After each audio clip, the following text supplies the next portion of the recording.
मैं बहादुर अली जी को कोटि से धन्यवाद देना चाहता। इसलिए धन्यवाद देना चाहता कि इन्होंने मेरे आमंत्रण को स्वीकारा, बिहार की धरती पर इतने बड़े उद्योग को लगाने का संकल्प लिया। आज बिहार का औद्योगिक केंद्र कई स्थानों पर है, लेकिन मुजफ्फरपुर अब धीरे धीरे फीड का हब बनते जा रहा है। मैं फिर से आईवी ग्रुप को धन्यवाद देता। मैं रेणु दीदी को भी धन्यवाद देता हूं कि उन्होंने आग्रह को स्वीकारा, क्योंकि अब उद्योग मंत्रालय का ही काम है। डिप्टी सीएम भी हैं, उद्योग मंत्री भी हैं। अब विजेंद्र जी ने जल्दी जल्दी कान में बतिया भी लिया कि पानी साफ करवा दीजिएगा जो इस एरिया में लगता है, तो मैं उनको भी धन्यवाद देता। मैं राम सूरत राय जी, जो भगवान ने सूरत भी बेहतरीन बनाया है और बिहार सरकार के दमदार मंत्री भी हैं, मैंने इनसे भी कहा आपके जिले में इतना बड़ा विजेंद्र जी के क्षेत्र में, वही मैंने सुरेश शर्मा जी से कहा कि भाई सब मिलकर के सम्मानित करें अगर कोई उद्यमी बिहार आता है। अनिल जी को, क्योंकि एक इंजीनियर भी हैं और देखें और विधायक भी बने, हम लोगों की तरह जिंदाबाद करते हुए विधायक नहीं, बल्कि तकनीकी के ऊंचाइयों पर जाकर के अब इस क्षेत्र में आए। मैं अपने छोटे भाई उद्यमी, यहां के लोकप्रिय सांसद अजय निषाद जी को और भाई गुलरेज जी, पर्दे पर तो बहादुर भाई हैं, लेकिन असल पर्दे पर गुलरेज हैं, जो इस सारे चीज को देखने का काम करेंगे। मैं बहुत तकनीक में नहीं जाना चाहता, मैं केवल ये कहना चाहता हूं कि आपने दो चीज कहा है बिहार में। आपसे मैं कहूं कि ये डेयरी, पोल्ट्री और फिशरी तीनों का ग्रोथ नेशनल ग्रोथ से ज्यादा है।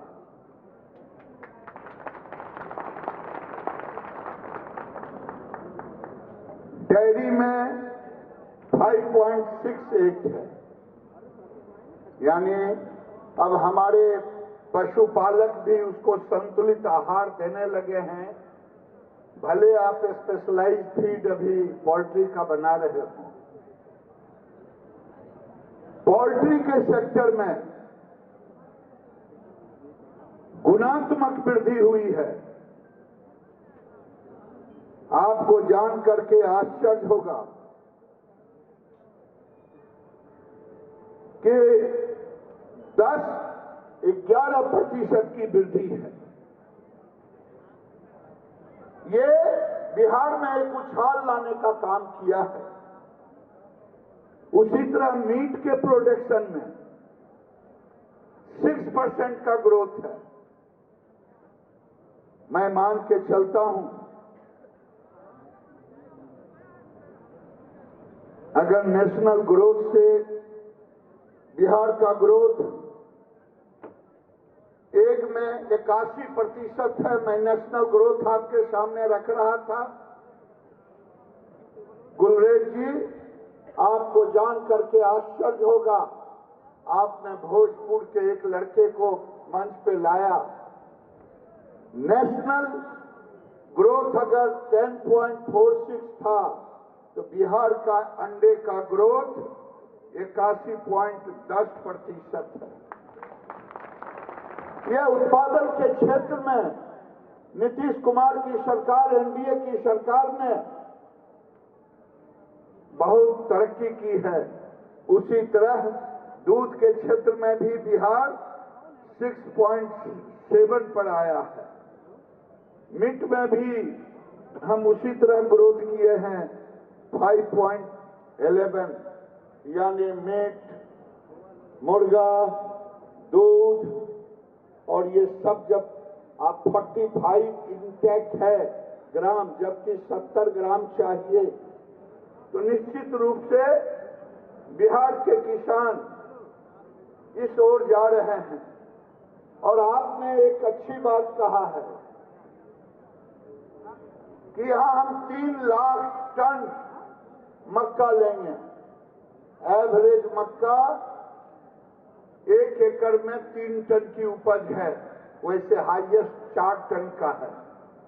लेकिन अगर 1 लाख टन, मैं यहां जिला के सभी बैठे हुए तमाम लोगों से, मैं तो यहां के कलेक्टर से कहूंगा कि कृषि के क्षेत्र में एक नया कीर्तिमान स्थापित करें।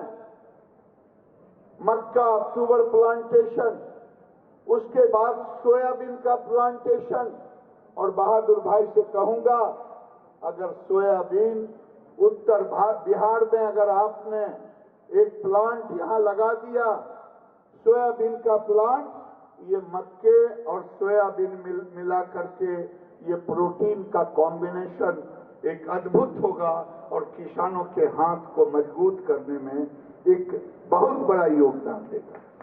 ये देश जब तक गांव के किसानों का बाइंग कैपेसिटी नहीं होगा, बिहार में अभी तक 89% ग्रामीण है, 11% केवल शहरी है। इस बार बिहार सरकार कुछ स्टेप ले रहा है जो नगर पंचायत को बढ़ाने का, लेकिन अभी तक 89% ग्रामीण है। इन ग्रामीणों के हाथ में पैसा तब जाएगा जब गांव का मजदूर, गांव का किसान खुशहाल होगा, और गांव का मजदूर और गांव का किसान तब खुशहाल होगा। दीनदयाल उपाध्याय ने कहा था कि देश उठेगा तब जब गांव उठेगा। और आज हमारे सबसे, जो हमारा बहादुर अली से कहूंगा, गुलरेज जी से कहूंगा, जो हमारा लघु उद्योग भारती है, ये कभी नकारात्मक काम नहीं करता। मजदूर और मिल मालिकों को लड़ाने का काम नहीं करता। तो मैं यहां पर श्याम भिवसेरिया जी भी हैं, शिवशंकर साहू जी भी हैं, भरत अग्रवाल जी भी हैं, हमारे देवांशु जी भी हैं, मनोज तिवारी जी भी हैं, राम कुमार झा जी भी हैं, शशि रंजन जी भी हैं, और हमारे सारे हरिमोहन चौधरी जी भी हैं। मैं सबसे कहूंगा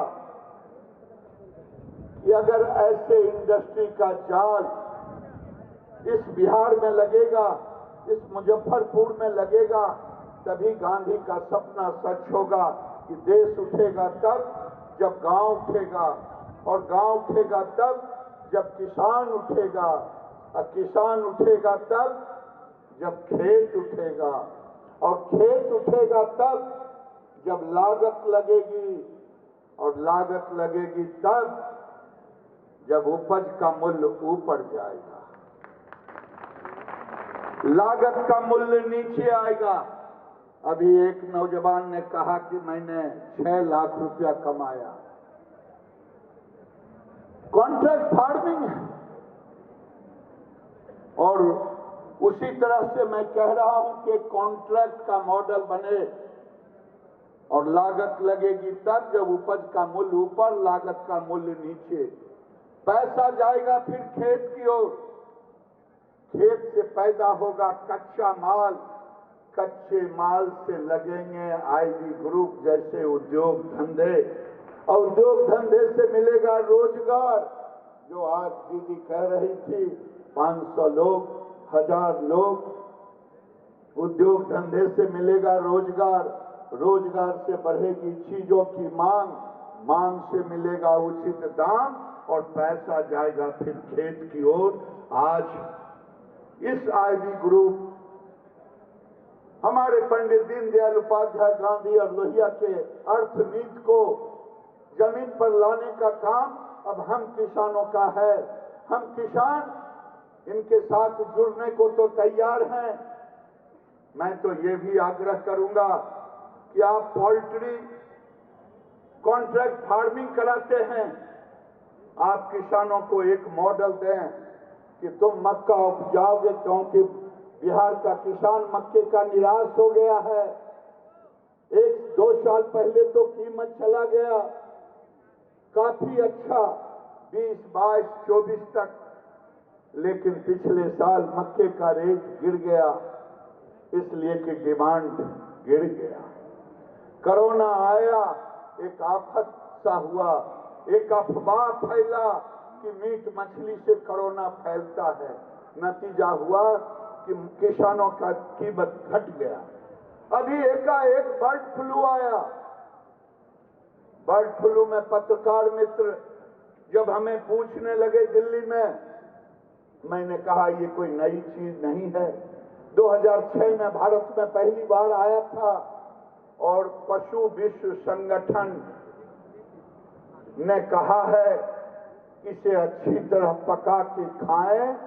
ये किसी मनुष्य में अभी तक कोई ऐसा नहीं आया है कि इंडिया में ये बर्ड से मनुष्य तक रोग आया है।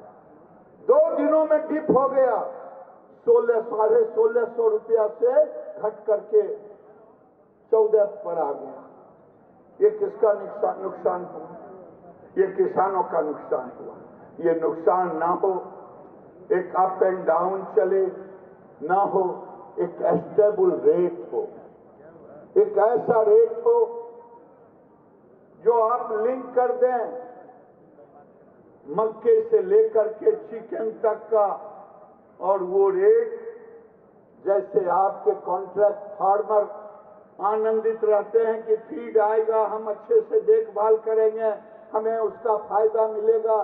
कोई 6 लाख कमाया, कोई 2 लाख। उसी तरह से मुजफ्फरपुर के किसान भाई 1 लाख एकड़ छोटा एरिया नहीं है।